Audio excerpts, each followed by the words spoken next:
So a water bath is a very convenient way of heating a reaction to a lowish temperature and also not messy like oil. But the problem is that water evaporates. So I've had it happen to myself, I've seen it happen to other people, but your water bath runs dry because you weren't checking on it, and it cracks the vessel you're using if it's a glass one, and it also burns your reaction to a crisp. So there's a very simple solution to this, which is drill a hole in the side of your vessel at a given height, and then just trickle water in and make sure there's some water trickling out. That way you know that you're outpacing that of evaporation by a very slight excess. And because you're only outpacing it very slightly, you do not need a big flow of water coming out. You only need drips coming out of the overfill tube.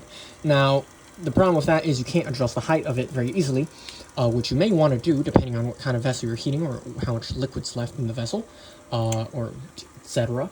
Another problem is that if you're using something like a beaker or a crystallizing dish, you don't really want to drill into it because you want to use it for something else. So in that case, I present the constant level device. This is not of my own design, this is of my own incarnation with random things I had lying around. But essentially, the design is very human. You have a siphon here, which bridges this bath vessel to the device.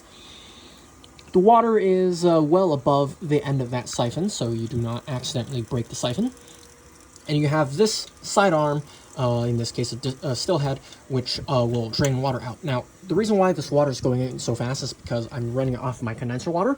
Again, you do not need it going so fast. You only need drips or a small trickle coming out of the end. You're only barely outpacing evaporation. It doesn't need to be that fast, but I'm running the water into my glassware cleaning bath, so it's not being wasted.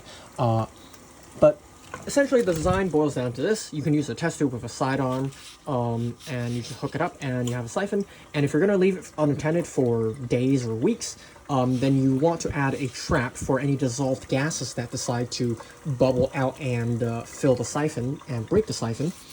So, you could do that with an inverted glass bottle with 3-hole rubber stopper and a tube extending to the top so you can pull the air out by suction. But yeah, I mean, to adjust this height, obviously you can adjust the height of the sidearm, but because we're a plastic fantastic era, you just adjust where this plastic tube is in terms of height, and you'll see the bath adjust accordingly because water siphons back and forth to maintain that level, because that's what water does. Now, maybe some people don't have, running water and a drain next to them, or don't want to waste water. So here's this design instead, which operates on a similar principle, except you have this sensing tube, which is below the water surface. That way, when water drops below, air enters, and it causes water to siphon out of here. There's the DOI, the last 4 is A021. There's obviously a bit more to this design, but it's a pretty neat one.